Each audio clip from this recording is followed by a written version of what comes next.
Three, two, one. My baby, my treasure. I scream my forever. My baby, my treasure.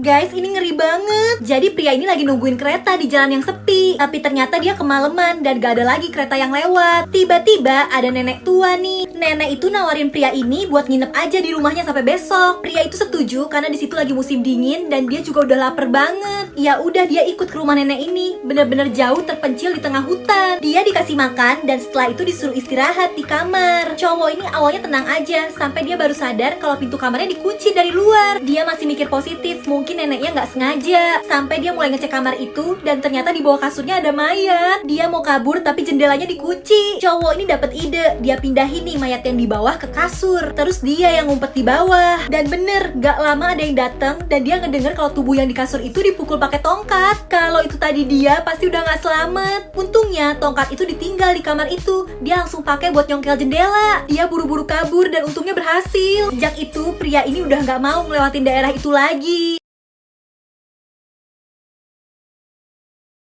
Di sekolah ini tiba-tiba banyak yang meninggal. Jadi tiap minggunya di handphone tiap murid bakal muncul pilihan kayak gini. Bakal ada 2 nama yang muncul dan tiap orang harus voting siapa yang bakal meninggal. Nah, cowok ini tuh punya pacar dan tiba-tiba nama pacarnya ada di pilihan. Pacarnya udah putus asa banget karena lebih banyak orang yang ngevote dia buat meninggal. Cowok ini gak tinggal diem, dia mau nyelamatin pacarnya. Dan kebetulan dia bisa edit foto. Dia langsung edit foto cewek yang satunya jadi seolah-olah simpenan om-om gitu. Anak sekolah itu pada percaya dan akhirnya ngevote cewek ini buat meninggal dan pacarnya cowok itu selamat. Terus muncul lagi nama-nama berikutnya dan pilihannya antara cowok itu atau pacarnya sendiri. Padahal sebelumnya udah diselamatin, tapi dengan gampangnya ceweknya malah ngebongkar semuanya. Dia ngasih tahu orang-orang kalau pacarnya ngedit foto cewek satunya tadi. Semuanya jadi benci dan ngevote cowok ini. Dia kecewa banget dihianatin pacarnya sendiri yang udah dia selamatin. Karena salah satu dari mereka harus mati, akhirnya cowok ini bertindak. Dia bawa nih pacarnya ke hutan dan dibunuh di situ. Akhirnya dia yang selamat.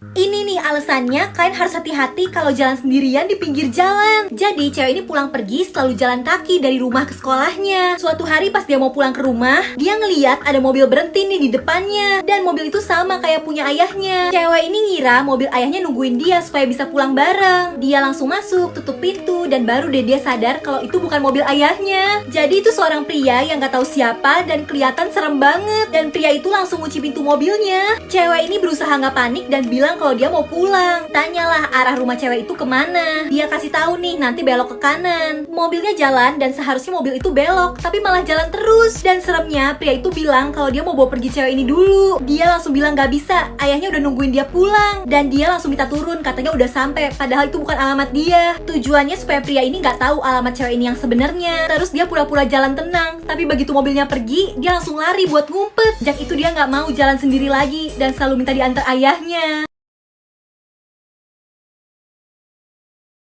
Guys, ini dari kisah nyata nih, nanti ada foto aslinya, ngeri banget. Jadi, cewek ini lagi nginep di hotel sama temennya. Mereka habis tinggalin kamarnya, terus baru balik lagi nih. Tiba-tiba pas masuk kamar, di kamar mandi ada cewek yang gak tahu siapa, lagi megang barang-barangnya cewek yang lagi nginep. Jadi dia kayak ketangkep pas lagi mau nyuri gitu. Dan cewek ini kan berdua nih sama temennya. Mereka sama-sama ketakutan dan shock. Apalagi kondisi kamarnya tuh bener-bener berantakan. Akhirnya dipanggil polisi nih. Dan cewek aneh itu udah dicari kemana-mana, tapi gak ketemu. Sampai polisinya nyerah. Polisi bener-bener gak bisa nebak gimana caranya cewek itu bisa masuk karena dia kan nggak punya kunci. Sampai cewek ini lihat di kamar mandinya ada rotokan cat tembok gitu dan di depannya ada kaca. Dia langsung sadar nih, dia buka kacanya dan bener ada lobang. Jadi kayak ada ruangan tersembunyi gitu di balik kacanya. Bahkan ada bantal, baju. Jadi kayaknya cewek aneh itu sempet tinggal di situ. Dan ini nih foto aslinya, ada lobang di balik tembok. Ngeri ya.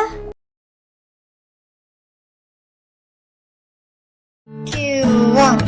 My baby, my treasure. Di desa ini ada seorang petani yang tinggal sama istri dan anaknya nih yang masih bayi. Suatu hari petani itu nemuin bayi musang di kebunnya. Dia bawa pulang dan dirawat nih. Musangnya ini benar-benar setia. Dia suka nih kalau ada di deket si bayi. Tapi ibunya khawatir karena itu kan musang liar. Bisa aja bayinya terluka kalau deket-deket musang itu. Suatu hari ibunya pergi ke pasar dan bapaknya di rumah jagain bayi bareng si musang. Tapi tiba-tiba temennya yang botak ini datang dan ngajak dia keluar sebentar. Dan karena dia pikir istrinya bentar lagi pulang, ya udah dia pergi. Si si ibunya pulang nih dari pasar dan kaget banget lihat mulut musang itu penuh darah. Dia langsung kaget dan mukulin musang itu sampai mati. Dia langsung lari ngecek bayinya, tapi ternyata baik-baik aja. Justru ada bangkai ular di deket kasur bayinya. Ternyata musang tadi yang lindungin si bayi dari ular itu. Dia nyesel karena udah salah sangka. Dia nangis tapi semua udah sia-sia. Musang yang baik itu udah nggak bisa hidup lagi. Sweet, cute.